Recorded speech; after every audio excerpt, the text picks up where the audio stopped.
Բարի գալուստ։ Այսօր միասին կխորանանք մի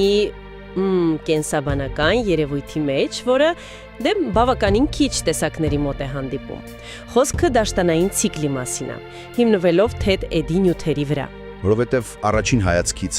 կարող է տարօրինակ թվալ։ Ինչի պետք է օրգանիզմը վատնի սննդանյութեր, էներգիա, ենթարկվի անհարմարության։ Հենց դա։ Ուրեմն եկեք բացահայտենք, թե ինչ իմաստ կա այս անսովոր թվացող գործընթացի հետևում։ Մեր նպատակն է հասկանալ խորքային պատճառները, սկսելով հենց հղիությունից։ Սկսենք նրանից, որ դաշտանը, ինչպես նշեցիր, բավականին հազվադեպ է կաթնասունների շրջանում։ Կապիկներ, մարդանման կապիկներ, չղջիկներ, մարդիկ։ Ու կարծեմ փղային հողափորներն էլ են կասկածի տակ։ Ու մարդկանց մոտ կարծես ամենահաճախն է լինում։ Հա, միանշանակ։ Բայց պատասխանը, ինչպես ասացի, թաքնված է հղիության մեջ։ Հղիությունը հսկայական ռեսուրսներ է պահանջում։ Այո, մարմինը ստեղծում է մի ամբողջ միջավայր արգանդը պտղի համար՝ սնուցում, պաշտպանություն։ Բայց այստեղ մի կարևոր էվոլյուցիոն բան կա՝ մի տեսակ կոնֆլիկտ։ Կոնֆլիկտ մոր ու պտղի միջև։ Հենց այդպես։ Տեսեք, մոր օրգանիզմը գենետիկորեն ձգտում է իր ռեսուրսները հնարավորինս հավասար բաշխել։ Ոչ թե մեկ սերնդի վրա ամբողջը դնել, այլ բոլոր հավանական սերունդների համար պահել։ Հասկանալի է։ Իսկ պտուղը, որը կրում է նաև հոր գեները, ունի իր շահը՝ ստանալ մաքսիմում ռեսուրս հենց հիմա, իր գոյատևման համար։ Այսինքն իր գեների փոխանցումն ապահովելու համար։ Ճիշտ։ Ու այս շահերի բախումը ստեղծում է մի տեսակ կենսաբանական պայքար, հենց արգանդի ներսում։ Ու այս պայքարում առանցքային դեր ունի ընկերքը։ Այն օրգանը, որը կապում է պտղին մոր արյան համակարգին։ Հա, կաթնասունների մեծ մասի մոտ ընկերքը սայնց ասած սահմանափակված է։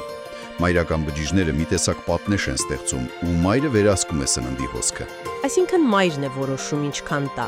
Մոտավորապես։ Բայց մարդկանց ու այն մյուս դաշտան ունեցող տեսակների մոտ լրիվ ուրիշ պատմություն է։ Ինչպես։ Նրանց ընկերքը շատ ավելի ագրեսիվ է։ Այն բառացիորեն ներխուժում է մոր արյան անոթների մեջ։ Ուղիղ մուտք է ստանում դեպի մոր արյան հոսքը։ Սա նշանակում է, որ պտուղը կարող է ազդել մոր օրգանիզմի վրա։ Ազդել քիչ է ասված։ Կարող է կառավարել։ Օրինակ հորմոններ արտազատել, որ մոր զարկերակները լայնանան, անընդհատ բաց մնան, որ ինքը սնուցում ստանա։ Կարող է նույնիսկ մոր արյան շաքարի մակարդակը բարձրացնել կամ արյան ճնշումը։ Պատկերացրու, պտուղը ինչ-որ չափով վերահսկում է մոր ֆիզիոլոգիան։ Սա իհարկե հղիությունը դարձնում է շատ ավելի ռիսկային մոր համար։ Եթե մյուս կաթնասունները կարող են համեմատաբար հեշտ ընդհատել հղիությունը կամ եթե սաղմը կենսունակ չի, օրգանիզմն այն ներծծում է։ Այո։ Ահա,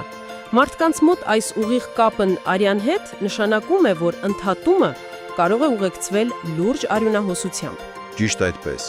Ու եթե պտուղը Աստված մի առասցե մահանա կամ լավ չզարգանա արգանդում, դա ուղղակի սպառնալիք է մոր առողջությանը։ Վարակներ, այլ խնդիրներ։ Հասկանալի է։ Ու բացի այդ հղիության պահանջներն էլ կան, այդ հոգնածությունը, բարձր ճնշումը, որ նշեցիր, հղիության դիաբետը, պրեէկլամպսիան, այն վտանգավոր բարձր ճնշումը։ Մի խոսքով հղիությունը դառնում է հսկայական ու երբեմն վտանգավոր ներդրում մոր կողմից։ Ու հենց այս ռիսկերի պատճառով երևի մարմինը պետք է շատ զգուշ լինի, թե որ սաղմերին է թույլ տալիս շարունակել։ Հենց դա է, մի տեսակ զտում է տեղի ունենում։ Օրգանիզմը պետք է վստահ լինի, որ սաղմը արժանի է այս մեծ ներդրմանը։ Եվ այստեղ է գալիս դաշտանի դերը, չէ՞։ Սկիզբը՝ իմպլանտացիան, երբ սաղմը պետք է ամրանա արգանդի պատին, էնդոմետրիումին։ Հա, ու այս էնդոմետրիումը էվոլյուցիայի ընթացքում դարձել է, կարելի ասել, ավելի քմահաճ, ավելի դժվարանցանելի։ Սա մի տեսակ փորձություն է սաղմի համար։ Որպեսզի միայն ամենաառողջներն անցնեն։ Այո, միայն ամենաուժեղ, ամենակենսունակ սաղմերն են կարողանում հաղթահարել այս պատնեշը։ Դրա համար պետք է բարդ հորմոնալ երկխոսություն սկսվի սաղմի ու էնդոմետրիումի միջև։ Հետաքրքիր է, որ սա էլ իր հերթին նպաստել է ավելի ագրեսիվ սաղմերի էվոլյուցիային, այսինքն նրանց, որոնք ավելի լավ են կարողանում ներխուժել։ Ճիշտ, մի տեսակ էվոլյուցիոն հետադարձ կապ է ստացվում, բայց լավ, ինչ ա լինում, եթե սաղմը այս փորձությունը չի անցնում, բայց ինչ-որ կերպ մասամբ կպչում է պատին։ Ահա, սա կարևոր հարց է։ Եթե ամբողջությամբ չի ամրանում, բայց մնում է։ Հա, այդ դեպքում են կարող է դանդաղ մահանալ հենց արգանդի պատի մեջ։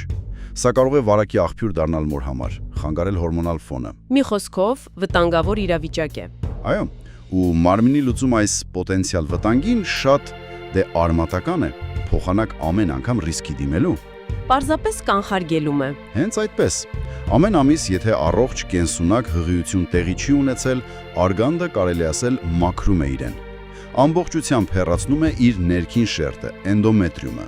Այսինքն դա ոչ միայն չբեղմավորված ձվաբջիջն է դուրս գալիս։ Ոչ միայն։